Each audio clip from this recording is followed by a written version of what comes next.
Olá pessoal, boa tarde. Eu sou a professora Maria Sandra e trago hoje para vocês mais um vídeo da série Conceitos Básicos de Geografia, para que você possa aprender melhor os conteúdos dessa disciplina e compreender melhor um pouco mais da nossa realidade, do mundo em que nós habitamos aí, tá? Então vamos lá. Na aula passada eu falei a respeito de Estado, nação e país.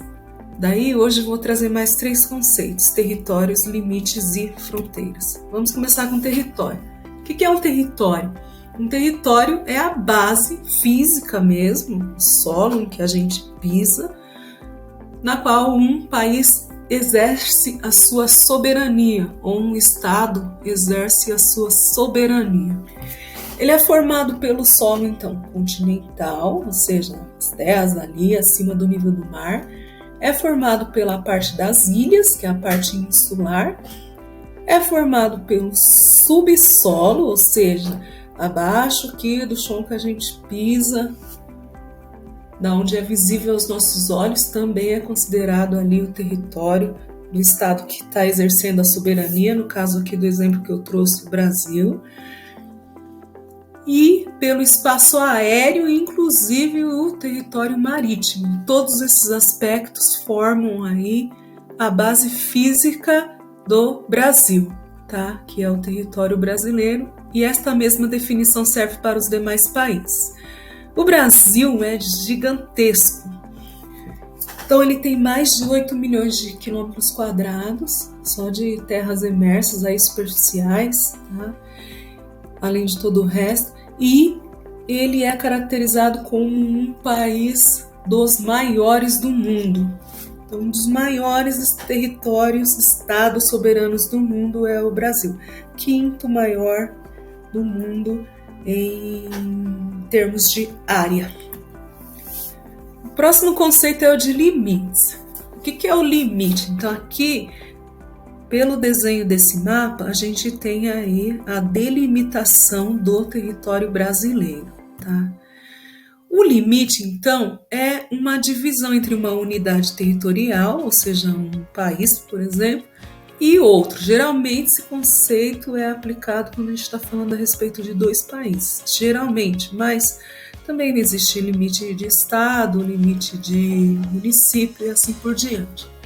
A ideia desse conceito traz ali uma noção do Estado moderno e da sua necessidade. Ele tem a necessidade de ter um limite de um Estado para outro muito bem delimitado, tá? E dentro desse limite, onde é exercida a soberania desse Estado, são constituídos ali os valores, idiomas, a moeda, os outros aspectos, onde cada governo pode impor as suas ordens ou dialogar com suas populações para que se faça valer as suas leis, tá? Então aqui nós temos nesse mapinha a localização do Brasil e os limites, além dos pontos extremos e as distâncias, tá? Então aqui com a linha verde a gente tem a delimitação do território brasileiro, mais de 15 mil quilômetros quadrados de fronteiras terrestres, de limites terrestres, tá? Com as outras nações. Então aqui ele faz limite com quase todos os países da América do Sul, exceto Equador e Chile, que fazem parte aí do continente americano na sua porção sul, mas não tem uma delimitação de terra em contato aqui com as fronteiras brasileiras, tá? E aqui em vermelho nós temos as fronteiras marítimas do Brasil, tá? Mais de 7 mil quilômetros de litoral, e o Brasil é banhado pelo Oceano Atlântico, tá? Aí, por esta marca aqui, dessas linhas pretas, nós conseguimos verificar aqui nesse mapa os pontos extremos do Brasil, para sul, para norte, para sul, para norte, para leste e para o oeste, tá? Então, os estados que ficam nas maiores extremidades do Brasil, nas partes mais distantes no sentido norte, sul, leste, oeste, são para o sul, o Rio Grande do Sul, para o oeste, o Acre, tá? Para o leste, a Paraíba e para o norte, o estado de Roraima, ok? O outro conceito é o de fronteira. O conceito de fronteira é um pouco mais dinâmico e mais abrangente do que o de limite em si. Limite é um pouco mais fixo, estagnado ali, uma linha mais precisa. E pode ter também, assim, a marca de um ponto construído pelos seres humanos, um local construído pelos seres humanos, um muro até poderia ser um limite de território, ou até uma barreira natural, ou ainda as linhas imaginárias que marcam aí os países. Mas a fronteira é mais abrangente do que isso. É um termo que serve para designar aí uma frente ou uma expansão ou uma zona de inter-relações entre diferentes países. Ali pode ter populações habitando ali naquela área que é considerada fronteiriça, pode existir comunicação entre essas populações, pode existir uma interação tão coesa que não dê para saber direito onde que começa um país, do ponto de vista ali de onde essas pessoas estão habitando e onde termina outro. Pode ter assim uma mistura dos idiomas e tudo mais, tá? Daí aqui eu trouxe uma dica de filme, ele é super antigo, né? Tá aí no vencedor do Oscar de 2002, melhor filme estrangeiro, e o nome dele é Terra de Ninguém. Tem um filme mais recente com esse mesmo nome, mas não é aquele não, estou indicando esse bem antigo mesmo. Aqui traz-se uma história de uma área de conflito aí, existente, e que tem toda uma situação ali, uma complicação que a ONU não pode intervir, porque acontece justamente na fronteira entre dois países, que é um trecho que é considerado terra de ninguém.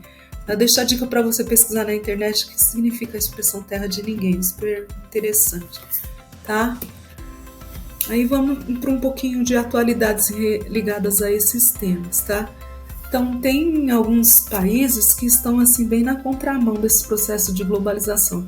Na globalização, entende-se que o mundo está integrando, ultrapassando barreiras, limites, fronteiras, está funcionando de maneira mais integrada, existe uma cooperação melhor entre os países, as pessoas estão conectadas, existe toda essa ideia no discurso de globalização que é possível devido aos recursos tecnológicos existentes aí da fase tecnológica da Revolução Industrial para cá. Entretanto, tem países que não estão nem um pouco interessados em qualquer tipo de associação ou em certos tipos de associação com suas nações consideradas inimigas. Então, entre a Cisjordânia e Israel, área de intenso conflito, como já disse na aula anterior, foi passado literalmente um muro para delimitar aí a fronteira, delimitar o limite do território de Israel e evitar mesmo a livre circulação de pessoas de países vizinhos, palestinos também, população da Cisjordânia, para as áreas que é do Estado israelense aí. Então é restrito e eles realmente não estão interessados em nenhum tipo de interação com os judeus não israelitas dos arredores, e colocaram literalmente um muro para evitar invasões, enfim, essa questão toda entre Israel e os países vizinhos é muito, muito, muito complexa, não dá para explicar aqui em poucos instantes. Outro lugar que tem também um muro separando trechos das nações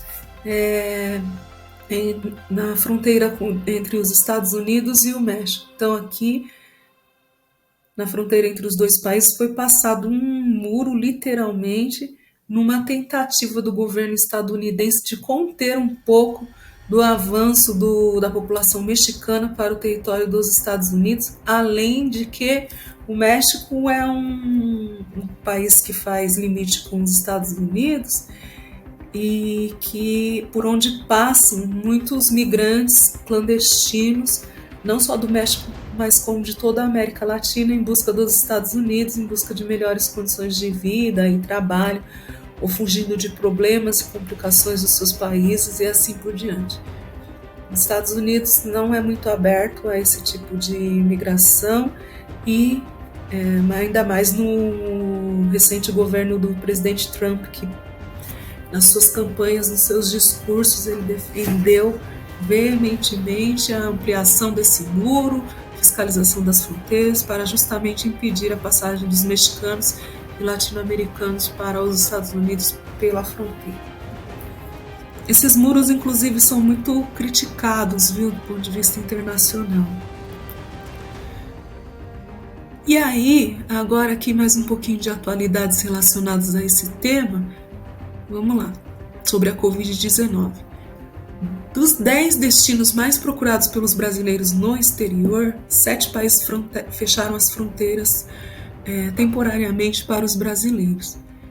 Isso porque no cenário internacional tem ocorrido a ideia de que, baseada muito em fatos reais, de que a gestão da crise de saúde da pandemia de Covid-19 tem sido muito mal feita no Brasil.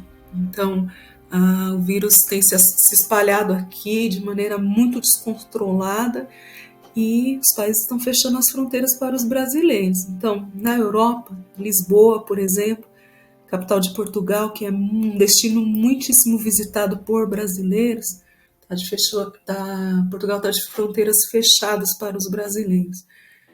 Assim como Paris, na França, e Londres, na Inglaterra. Então, o Brasil está aí entre os dois